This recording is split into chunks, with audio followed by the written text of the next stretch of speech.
Olá, alunos! Estamos aqui fazendo uma revisão para vocês com relação aí ao conteúdo que vai cair na próxima prova assim que nós nos encontrarmos. Como vocês podem ver pelo título, estamos falando aí dos poríferos. Observem a forma desses animais, tá? São os animais mais primitivos do reino animal. Existem várias espécies de esponjas espalhadas em todos os ambientes, especificamente no ambiente aquático. Vamos deixar claro que no ambiente tanto marinho quanto de água doce. O nome poríferos está relacionado porque o corpo deles é cheio de furos ou poros, como se fala na linguagem técnica.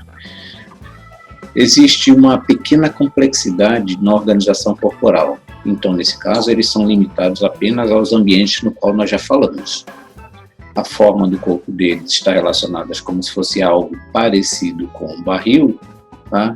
E, obviamente, eles não possuem um sistema nervoso que oferece uma coordenação e uma integração entre todas as partes do corpo deles.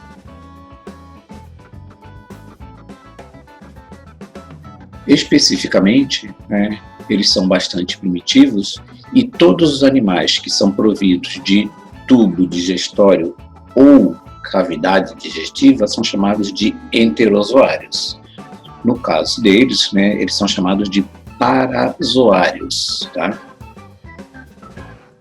As principais características dos poríferos: corpo em formato de barril perfurado, existe uma abertura grande no topo, essa abertura é chamada de ósculo, como já comentamos, sempre em ambiente aquático.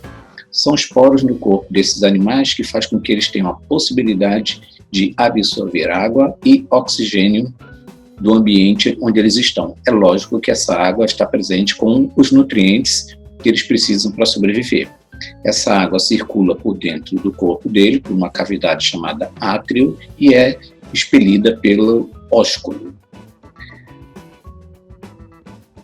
As principais características: não têm mobilidade, também não reagem a estímulos.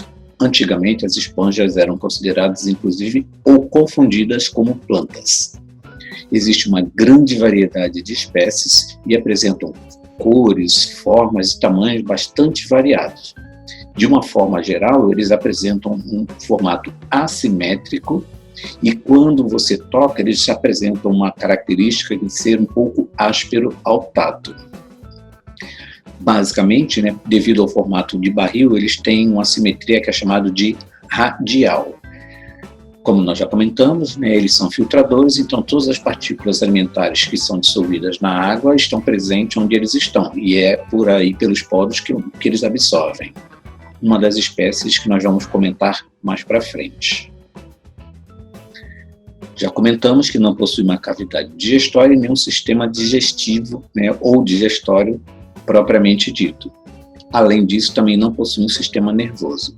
E essas células no corpo dele, que nós vamos ver mais para frente, elas têm uma interdependência, quer dizer, cada uma realiza uma determinada função. A cavidade interna é chamada de átrio ou espongiocela. Nós vamos ver que existe alguma diferença entre algumas esponjas. Observe aqui o formato de uma esponja característica.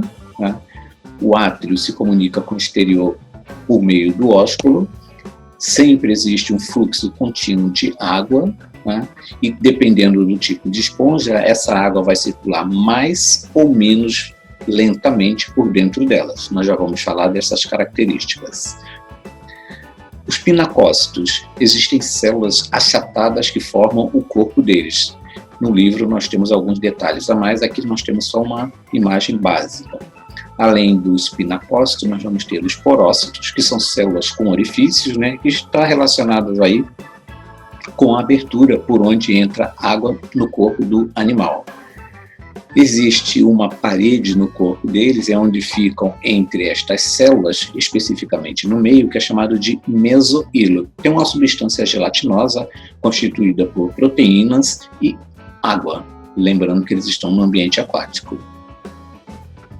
Existem células chamadas amebócitos, que elas têm uma possibilidade de se diferenciar em outros tipos de células para organizar e formar o corpo do animal.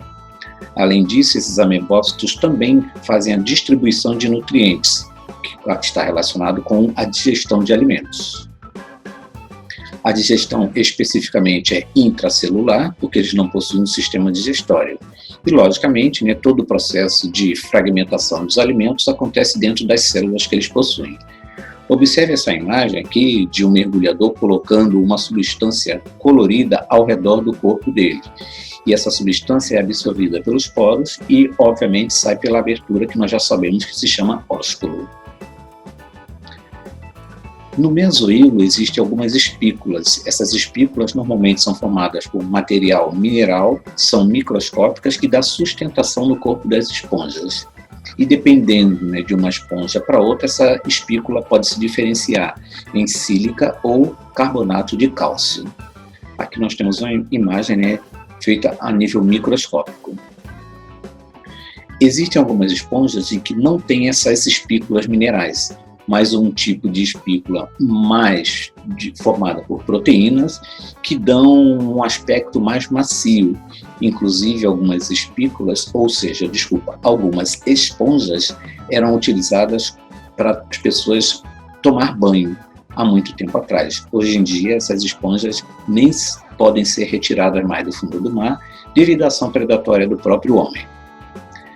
Lembrando, na cavidade interna, espongiocélio ou átrio é por onde circula a água, mas a água entra pelos poros e, obviamente, vai lá para cima na hora que ela sai. Lembrando que nós temos células, como estamos vendo aqui em detalhe, o coanócito, que está realizando ou realiza a digestão intracelular. Aqui na lateral direita nós temos aqui um batimento, simulando como se fosse um coanócito dentro especificamente do corpo de uma esponja. Como nós comentamos, existem vários tipos estruturais de esponja. Algumas delas têm a diferença entre o formato dos canais com o qual é formado o corpo das esponjas. Nas esponjas asconoides, normalmente elas são comparadas com um barril perfurado, e os canais são mais simples. Normalmente, esses canais servem para passagem de água e absorção de alimento. Esses coanócitos apresentam somente um revestimento interno do átrio. E a água tem um fluxo mais lento por dentro das esponjas do tipo asconoides. As ciconoides normalmente apresentam numerosas dobras na parte interna, a parede também é mais espessa, a quantidade de coanócitos bastante numeradas e as dobras também, Nesse caso, essas dobras são chamadas de canais radiais e a água circula um pouco mais rápido. Nesse caso também, isso vai favorecer a filtragem de maior quantidade de água e, consequentemente, a maior absorção das partículas alimentares e oxigênio. Nas esponjas leuconoides, elas possuem uma estrutura de canais por onde são encontradas muitas câmaras, e essas câmaras normalmente são revestidas por coanócitos. O átrio é bastante reduzido, aquela abertura interna que a gente está vendo aqui, e elas conseguem movimentar a água com um pouco mais velocidade do que as anteriores. Essa eficiência na circulação de água possibilita maior oxigênio e disponibilidade também de alimento e faz com que essas esponjas alcancem alguns tamanhos bem maiores do que as tradicionais. Observem na imagem. E aqui os 3 tipos de esponja que nós comentamos. Algumas curiosidades, uma esponja de 10 centímetros, normalmente ela filtra 100 litros de água por dia. E para crescer apenas 3 gramas, com relação ao seu peso, essas esponjas têm que filtrar mais de 1 tonelada de água no interior do seu corpo. Lembrando que essa água entrando com oxigênio faz com que ocorra a eliminação de gás carbônico pelo ósculo. E um detalhe, essa absorção de oxigênio pelas células é tudo feito por difusão simples, assim como a eliminação dos resíduos. Normalmente, as esponjas, como nós já comentamos, não possuem um sistema nervoso, não tem um estímulo que é enviado, né, para outras partes do corpo, então em algumas situações o formato delas fica bastante comprometido. E em algumas situações pode acontecer com que a parte do ósculo seja, às vezes, até obstruída. Vamos comentar agora sobre a reprodução das esponjas. Normalmente as esponjas se reproduzem de duas formas. Uma é assexuada e outra é sexuada. O processo assexuado ocorre por brotamento.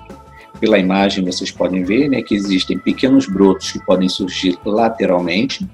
Esses brotos se desenvolvem até se tornar uma esponja jovem, que em algumas situações essas esponjas podem cair próximo da esponja original e formar colônias. Essas esponjas, algumas delas também passam por um processo de regeneração. Existem algumas experiências que foram feitas com algumas esponjas que passaram, né, algumas por uma peneira e em algumas situações, dependendo do ambiente, da temperatura, da salinidade, né, essas esponjas que passaram na peneira, se foram fragmentadas, elas conseguiram se desenvolver em microesponjas e em algumas situações elas conseguiram crescer também, gerar um novo indivíduo. Como vocês estão vendo aqui nessa imagem, né, as esponjas podem sofrer também processo de quebra e algumas dessas partes que, se por acaso ficar no substrato, vão originar um novo indivíduo. Se ficar perto, mais uma vez, né, elas vão formar colônias. Na outra forma de reprodução assexuada, que acontece com algumas esponjas de água doce, ocorre a formação de brotos internos. Estas gêmulas podem fazer com que algumas esponjas de água doce sobrevivam em condições adversas, especificamente quando no ambiente onde elas estiverem ocorrer muito frio ou seca de algum determinado lugar. Essas gêmulas, conforme o tempo, se o rio voltar e a temperatura for favorável, vai formar novas esponjas. No caso da reprodução sexuada, vai ocorrer a formação de gametas. Estas células que estão presentes no mesohilo, que foi comentado anteriormente, elas vão se formar em óvulos ou espermatozoides. Além disso, existem espécies hermafroditas, que são chamadas de monóicas, que produzem estas células também. Logicamente, né, as espécies de sexo separados, que são chamadas de dioicas, também vão produzir células gametas, como nós comentamos aqui.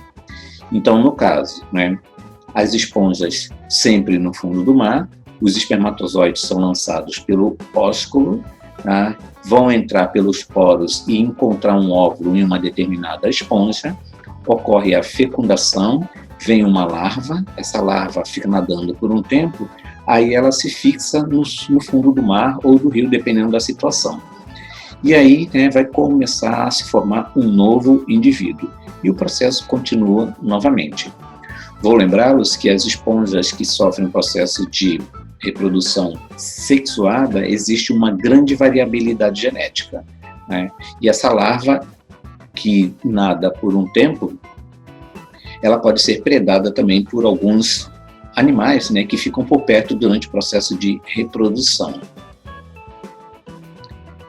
Obrigado, galera. Como nós já fizemos exercícios, vocês também têm bastante exercício para fazer aí, propostos, tá? Aproveitem a situação e bom estudo!